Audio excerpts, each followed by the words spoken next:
Auditeurs, auditrices qui toujours branché émission ça, qui c'est Source Divine 7. Et Source Divine 7, il est pour mission et pour devoir de révéler la nature de Dieu et rétablir le pont entre l'homme et Dieu par moyen de Jésus-Christ. Et sujet que nous avons gagné hier, qui était jour vendredi saint, sujet ça, il était titré Réflexion sur la mort de Jésus et l'importance de la résurrection. Grand Dieu d'amour, Papa qui est dans le ciel là, nous allons entrer dans la parole sainte. Seigneur Dieu, nous sommes des pécheurs. Mais par la grâce qui a été manifestée par Jésus-Christ, ben nous accès et ou accorder nous pour nous capables d'entrer dans la parole sainte ça, pour nous capables de sanctifier même par cette parole au nom précieux Seigneur Jésus-Christ qui vit, qui règne au siècle des siècles. Amen. Hier, nous avons réfléchi, nous avons fait un retour pour nous être capables de voir comment la mort de Jésus-Christ lui-même était essentielle pour l'humanité entière. Pour ne pas dire pour les chrétiens, pour l'humanité entière. Parce que l'humanité a subi, a porté un châtiment, un fardeau qui était tellement lourd. Et il n'y a pas de capoter, pas de gagner aucun serviteur de Dieu après la désobéissance d'Adam qui t'a gagné notoriété pour être capable d'établir une relation qui était rompe ça. Une promesse qui était faite dans le livre Genèse 3, verset 15. Il dit, après acte de désobéissance, Adam et Ève te commettent devant Papa bon Dieu, qui est dans le ciel là, et ils ont été séparés de Dieu. Lorsque nous disons qu'ils ont été séparés de Dieu spirituellement, ils ont été coupés relation avec bon Dieu. Et lorsque ils ont coupé relation avec bon Dieu, l'esprit qui était créé à l'image de Dieu, les mêmes les morts, les morts, les mourir. Mourir, c'est que les perdent de connexion ou d'une relation avec Papa bon Dieu. Puisque dès le début de la création, c'est l'esprit, bon Dieu, bal ordre, et pour l'esprit communiquer à l'âme, et l'âme fait le corps exécuter la pensée de Dieu, ou du moins l'œuvre de Dieu. Après le péché, l'esprit séparé de Dieu, l'esprit pas gagné, ça relève, pas qu'à animer encore, et l'esprit est mort spirituellement. Là, nous dit mort spirituellement, il est séparé de Dieu. Mais Dieu, dans son amour infini,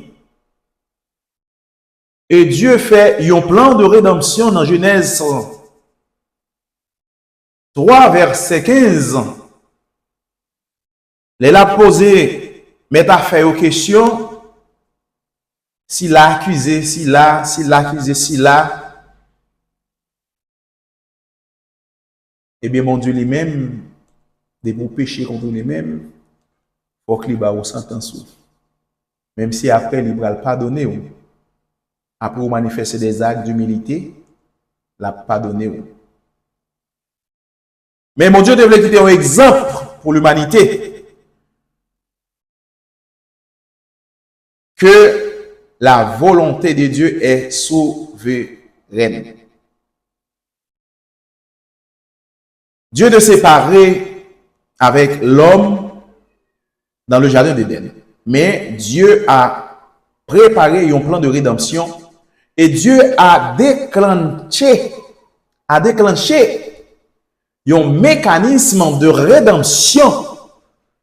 Mécanisme de rédemption, ça, nous prenons dans Genèse 3, verset 15, lorsque il dit, je mettrai une inimitié entre toi et la femme. Inimitié, ça que la paléa, séparation, ça est bien pour le mettre. Textuellement, gagner des serviteurs qui te guettent ouais, c'est Ève. Non, il va dire Ève. Si nous parlons très profondément dans la Bible, et la Bible pourra le révéler, Dieu t'a fait prévision pour moi-même avec vous-même Jodia qui représentait l'Église, qui représentait le temple de Dieu. Mais par filière de qui est-ce que prophétie ça après l'accompli pour l'Église, c'est par moyen de Jésus-Christ. Amen, amen, amen. Par moyen de Jésus-Christ. Lorsqu'il dit, je mettrai inimitié entre toi et la femme, et celle-ci t'écrasera la tête, et sa postérité, même l'île directement, même l'île, parce que le verset, moi, mais lire comme ça. Parce que l'île apprend un paquet de bagailles.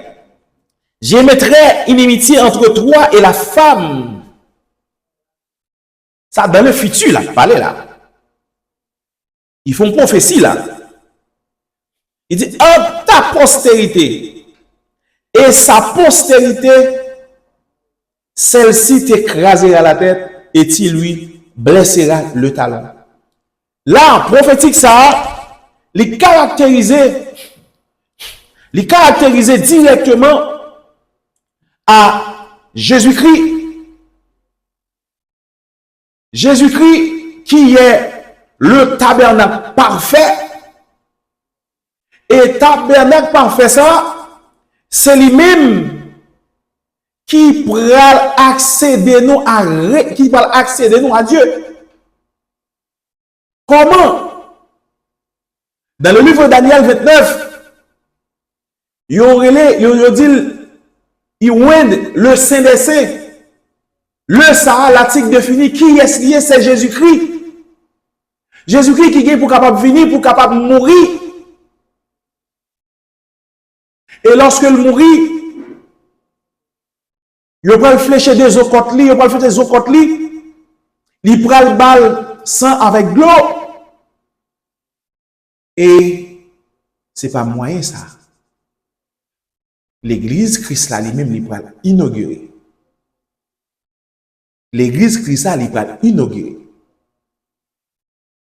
avec l'eau et le sang. Les l'autre qui peut faire apparition, l'autre là c'est qui est signé, c'est le Saint-Esprit. Et deux éléments ça c'est eux même qui fait route pour le Saint-Esprit, lui-même pour le capable de guider nous, pour le capable de gouverner nous. Parce que l'eau a pour mission, c'est le baptême, c'est l'engagement d'une bonne conscience. S'il y a une bonne conscience, il était gagné une mauvaise conscience. S'il entrait dans la Bible, mauvaise conscience, qui s'acte caractérisé mauvaise conscience là, c'est lorsqu'on marche selon la chair. Mais lorsqu'on marche selon l'esprit, c'est l'engagement d'une bonne conscience. conscience ça est tellement bonne. Li pral menon yon koto pas espéré. Li pral menon dans canaran céleste. Côté lait avec miel à couler. Et sans ça, je dit hier, c'est sans ça qu'il y a pour mission, pour capable de protéger ou sécuriser. Et bien, mais la mort de Jésus-Christ. Ces réflexions, ça nous fait sur la mort de Jésus-Christ. Nous, ouais, la mort de Jésus-Christ, qui ça le porter pour nous? Il porter des éléments pour nous accéder à Dieu, pour nous rapprocher de Dieu, pour nous pas besoin d'un médiateur. Qui c'est un homme. Eh bien, quand il y a là, mes frères et sœurs, nous avons fait une illustration sur réflexion sur la mort de Jésus-Christ. Quand il y a là, je prends le frontier parce que il y a deux phrases qui sont tellement importantes pour nous capables comprendre la mort de Jésus-Christ et avec l'importance de la résurrection. Et nous pourrons nous faire réflexion sur la mort de Jésus-Christ. Et nous pourrons voir qu'on y a deuxième étape là, nous pourrons voir l'importance de la résurrection. Les gros bagailles, la mort de Jésus-Christ, il pourra précéder à l'importance de la résurrection.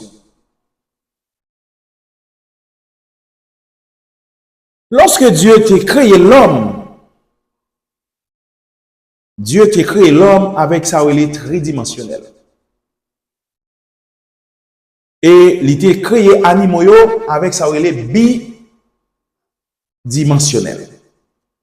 Ça veut dire, lorsque me dit Dieu t'a créé l'homme avec sa réalité tridimensionnelle, l'homme composé de trois parties, nous parlons l'esprit, l'âme et le corps. L'esprit, l'âme et le corps. C'est ça qui pourra faire différence ou d'une supériorité de l'animal là. Et lorsque l'esprit est mort, nous-mêmes, nous à l'état d'animal. Là, nous disons à l'état d'animal, il y a des gens qui peuvent comprendre ça mal, moi-même toujours m'expliquer. Animal, ils fonctionnent par instinct. Ils fonctionnent par instinct. C'est que c'est ça, vous entendez? C'est ça que ouais qui pousse à agir, ainsi que l'homme. L'homme déconnecté à Dieu, c'est que l'homme passait à l'état animal. Des pour séparer de Dieu ou passer à l'état animal. Et la Bible dit nous, dans 1 Corinthiens 15, verset 49, il fait nous comprendre l'homme même gagne sa relé un corps terrestre et un corps céleste. Un corps terrestre et un corps céleste. Corps céleste là, lui-même, il était en une seule partie qui c'est l'esprit. Mais corps terrestre là, il est composé de l'âme et le corps. Et que lorsque l'esprit est mort, il n'est pas en connexion avec Dieu, il n'est pas qu'à recevoir aucun l'ordre encore, c'est que l'homme converge vers l'extérieur, c'est ça que le ouais, c'est ça que le tendait, il va commencer à comprendre la réalité naturelle, et puis avec intelligence, mon Dieu, qui était resté dans lui-même, il commence à exploiter la nature. Mais avec Jésus-Christ, il vient établir relation ça pour faire l'homme quitter étape d'animal pour passer à étape de chrétien.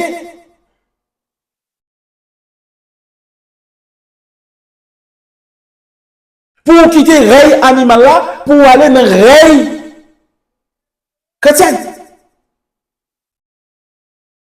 Là, nous disons le mot chrétien, il y a un monde qui est chrétien, c'est un monde qui pour, c'est pas Christ. C'est un monde qui agit pas Christ. C'est raison de laquelle la Bible dit nous comme ça que lorsque Jésus-Christ dit comme ça que il pralait, disciples t'a plaigné. Mais Jésus-Christ a répondu, il dit, li avantageux pour nous.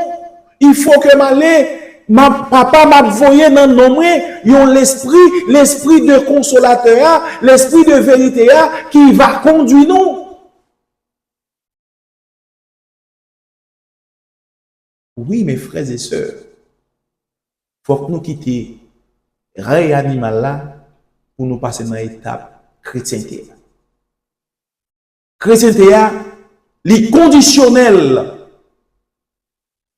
pour passer à l'étape de chrétienté. Comment les conditionnels?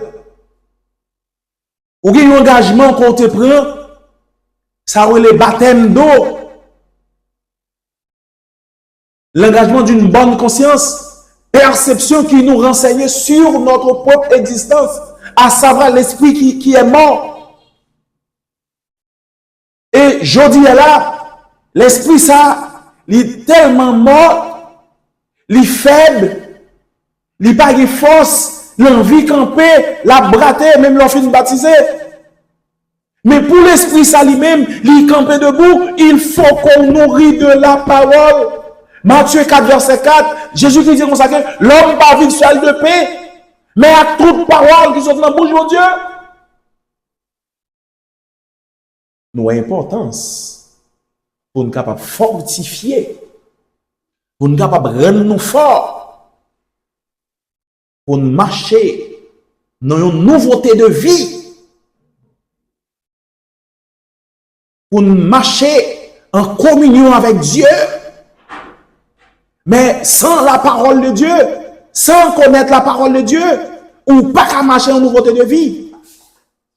Parce que la parole de Dieu, il a pour mission de transformer son système de pensée à la pensée de Dieu.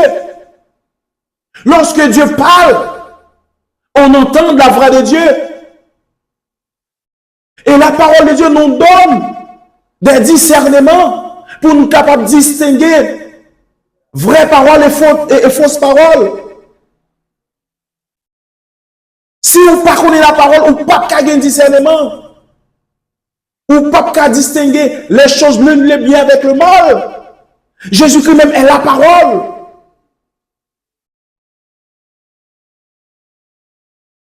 Et la parole, il joue un rôle important. Un rôle important. Qui rôle important il joue? La parole même, c'est lui-même qui circoncise. Une circoncision qui n'est pas faite de main d'homme, mais qui est faite de Dieu. Oui, une circoncision qui n'est pas faite de main d'homme, mais qui est faite de Dieu. Parce que la Bible nous révèle, là, fait un parallèle pour montrer la différence entre règne animal et règne spirituel. Règne animal là qui manifestait en Jésus-Christ. Règne spirituel là, excusez-moi, qui manifestait en Jésus-Christ. Mais règne animal là, il commençait du temps depuis Moïse jusqu'à Jésus-Christ. Il était à l'étape d'animal. Ce n'est pas un steak que vous poussez.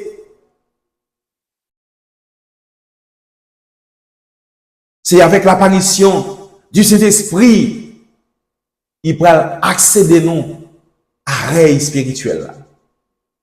Et règne spirituel là, les mêmes missions parlent, il veut établir le règne de Dieu, que règne mon Dieu lui-même, il manifeste en haut et il manifeste sur la terre.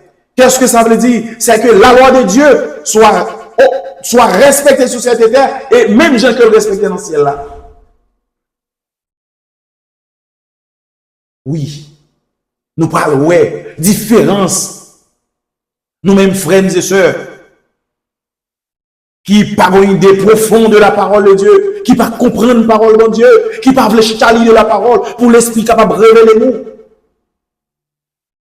Les m'appelés dans Ecclésiaste 3, et ça peut me réfléchir en pile. Lorsqu'il dit, car le sort des fils de l'homme et celui de la bête sont pour eux un même sort. Et texte ça, les pour monde qui parlent accepter Christ dans la vie, les pour monde qui parlent lire la parole de Dieu. Pour le monde qui parle accumuler la connaissance de Dieu. Accumuler la connaissance, c'est connaître Dieu. Dieu est la parole. Celui qui demeure dans la parole demeure en Dieu. Car le sort des fils de l'homme et celui de la bête sont pour eux un même sort. Nous parlons, ouais, qui sort. Nous t'avons reconnu qui sort. Même sort pour bête là, même sort pour fils de l'homme là. Nous prenons, ouais, il dit comme meurt l'un et si meurt l'autre. Ils ont tous un même souffle. Nous, hein? Nous, ouais, là. Ils ont même souffle. Ok? Ça, animal là pour le mourir. Et l'homme là pour le mourir. L'homme qui a l'état d'animal là. Il dit, ça, il montre nous, et la supériorité de l'homme sur la bête est nulle, car tout est vanité. La supériorité de l'homme, la supériorité de l'homme sur la bête est nulle. Mais qui ça qui marquait la supériorité de l'homme, puisque l'homme créé à l'image de Dieu, selon l'esprit, conformément à l'esprit. C'est l'esprit qui communique l'esprit. Animal, il n'y a pas d'esprit. Il y a une âme vivante. Mais je dis, avec l'apparition de Jésus-Christ, avec la mort de Jésus-Christ, il nous accède à Dieu. Il permet que il vienne avec un plan pour capable mettre l'esprit debout, pour capable d'être en communication avec Dieu. Pour la supériorité de la bête pas paraître nulle. Oui, avec Jésus-Christ, la supériorité de la bête entre l'homme, il n'y a pas nul encore lorsqu'on accepte Jésus-Christ, lorsqu'on accepte marcher selon l'esprit. Lorsqu'on accepte marcher ou bien traverser ou bien transcender l'état animal là pour aller à l'état spirituel, pour être capable barnir différence en supériorité, pour être capable debout. En aller, qui ça le dit toujours dans verset 20, il parle montre supériorité à un monde qui pas accepter Christ, un monde qui pas accepter Jésus-Christ dans la vie ou pas ken ou pas supérieur des animaux là. Parce que on l'état animal tout. Mais avec Jésus-Christ, il vient d'établir la supériorité de l'homme entre animaux. Oui, Jésus-Christ vient d'établir ça. Là, c'est là pour montrer nous l'importance de la résurrection de Jésus-Christ. Il vient marquer la supériorité entre l'homme et la bête. Mais, il faut qu'on soumettre à la parole de Dieu. Il faut qu'on même, ou accepter soumis à Dieu. Faut ou même ou accepter et veiller conscience ou. Conscience ou est égal la lumière. la lumière. C'est le flambeau. Oui. Combattre le bon combat de la foi. Oui, combattre le bon combat de la foi.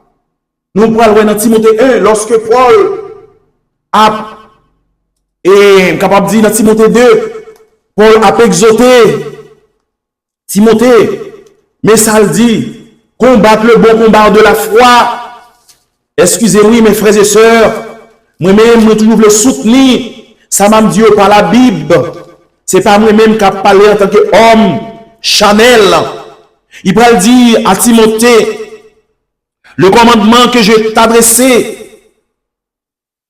Timothée, mon enfant, selon les prophéties faites précédemment à ton sujet. Là, il dit, selon prophéties faites, c'est que précédemment, depuis auparavant, depuis dans la création, il dit c'est d'après elle. D'après elle, tu combats le bon combat de la foi. C'est ça fait, il parle dire nous comme ça que dans 2 Corinthiens 10, verset 4, il dit les armes que nous combattons ne sont pas charnelles, mais elle est puissante par la vertu de Dieu, qui c'est la parole de Dieu. Et la parole de Dieu est l'épée à double tranchante. L'épée à double tranchante. Lorsque mauvaise pensée a venu, il taille. Et lorsque bon pensée a venu, il soumet. Mes frères et sœurs, montrer la supériorité entre l'homme et la bête. Mais avec la résurrection de Jésus-Christ, lui montrer l'importance de l'homme. Et avec la présence de Jésus-Christ, avec la manifestation de Jésus-Christ, il nous donne accès à Dieu. Lorsque m'a parlé, on va le font dernier. J'ai un l'autre bail qui montait sur que mon Dieu dit pour me parler. Nous parlons parler, il dit tout va dans un même lieu. Tout a été fait de la poussière et tout retourne à la poussière. Mais il faut nous pas oublier dès le début de la création, Dieu dans Genèse 1er verset 26, il dit faisons l'homme à notre image. Quelle est l'image de Dieu? Dieu n'a pas une image terrestre, mais Dieu a une image céleste. Dieu est esprit. Celui qui l'adore, l'adore en esprit et en vérité. C'est que l'homme que Dieu a créé, c'est lui que Dieu a créé à l'image de Dieu. C'est lui que Dieu a créé à l'image de Dieu. C'est ça que fait Dieu utiliser un verbe dans la formation, non, dans la création de l'homme qui a l'image de Dieu, et dans la formation, l'homme que il va tirer de la terre. Il a utilisé le verbe créer. Le verbe créer, c'est amener à l'existence. Non, hein? Le verbe former, c'est ça qui était déjà là. Oui? C'est un bagage qui était déjà existé. Et ça que Dieu formé a, lui-même, c'est une habitation pour l'homme que Dieu a créé. Qu'est-ce que ça veut dire? C'est une habitation pour l'esprit. Habiter dans le corps, afin que le corps soit exécuté l'ordre de Dieu dans le monde réel. Afin que le corps que Dieu a été formé à, lui-même est capable de concrétiser ce qui est invisible. Parce que la pensée qui amène l'homme, la pensée est spirituelle. Mais le corps a concrétisé la pensée. Le corps a matérialisé la pensée. Est-ce que nous là, mes frères et sœurs? Ah, m'a parlé là, c'est la spiritualité, m'a parlé là. Et m'a dit dans Hébreu 6, Et non, et ben, Hébreu 6, là, m'pas bal l'air spirituel. M'bal manger solide. M'bal manger solide. Si vous même, ou connaissez l'esprit, ou si vous même, vous connaissez, ou marcher selon l'esprit, ou sont chrétiens, m'a parlé avec vous, vous dire là. Et ressaisir, nous sommes à la dernière temps. Nous sommes à la dernière temps. Oui, c'est ça qui fait la différence entre l'homme que Dieu a créé. Dieu obligé former un corps terrestre pour l'habiter, pour le capable de concrétiser les œuvres de Dieu. Et là, ça, nous avons gagné un monde qui sens unique. Et Satan, pas t'a représenté rien. Et lorsque Satan, ouais, il pas t'a représenté rien, lui obligé de faire l'homme par un acte de désobéissance et l'homme est séparé de Dieu. Et même c'est comme ça, le règne, Satan, le diable, il commençait à régner. Mais Dieu, dans son amour, il a établi un plan de rédemption pour l'homme dans Genèse 3, verset 15. Par moyen de Jésus-Christ, pour le capable de faire l'homme quitter à l'état d'animal et passer à l'état spirituel. Oui, mes frères et sœurs, réveillez-vous. Réveillez conscience. Conscience, c'est lui qui a une lampe pour capable d'éclairer dans votre ténébreux. Conscience, c'est lui qui a une lampe pour capable d'éclairer dans votre ténébreux. C'est lui-même qui est capable d'éclairer pour capable arriver jusqu'au sommet de Dieu. Oui, c'est conscience. Mais comment pour conscience capable d'éveiller? M'bral dit nous, parce que dimanche, nous va rencontrer encore. M'bral dit nous comment conscience doit éveiller par la parole de Dieu même. Nous parler dans Éphésiens 1er verset 18 pour conscience rester éveillé, pour conscience rester allumé, pour conscience rester debout, pour aller au sommet de Dieu. Oui, dans les Éphésiens 1er, verset 17-18, afin que le Dieu de notre Seigneur Jésus-Christ, le Père de gloire, vous donne un esprit de sagesse et de révélation dans sa connaissance. Nous parlons dans sa connaissance, qui ça le fait. Connaissance de Dieu, leur accumulé, connaissance de Dieu, qui ça le fait? Qui ça le fait? Nous sommes dit nous conscience, nous, c'est lui qui lumière pour capable faire nous marcher dans l'ombre de la mort. C'est lui qui est capable de protéger nous. Dans verset 18 là, il dit comme ça que, lorsque il dit comme ça que, le Père de gloire vous donne un esprit de sagesse et de révélation dans sa connaissance, et qui ça le fait? Nous parlons de conjonction, oui, et qu'il illumine les yeux de vos cœurs pour que vous sachiez quelle est l'espérance qui s'attache à son appel. À son appel, quelle est la richesse de la gloire, de son héritage qu'il réservait aux saints. Que bon Dieu bénisse nous, mes frères et sœurs, nous là pour notre mission. On va trouver plus de nourriture qui est capable de fortifier, qui est capable de faire debout dans le Seigneur pour capable de quitter l'état animal et passer à l'état spirituel. Que la paix de Seigneur soit avec vous. Passez une bonne soirée. Mon frères et sœurs, sentez-moi content à soir. Que bon Dieu bénisse, que bon Dieu bénisse. Amen, amen, amen.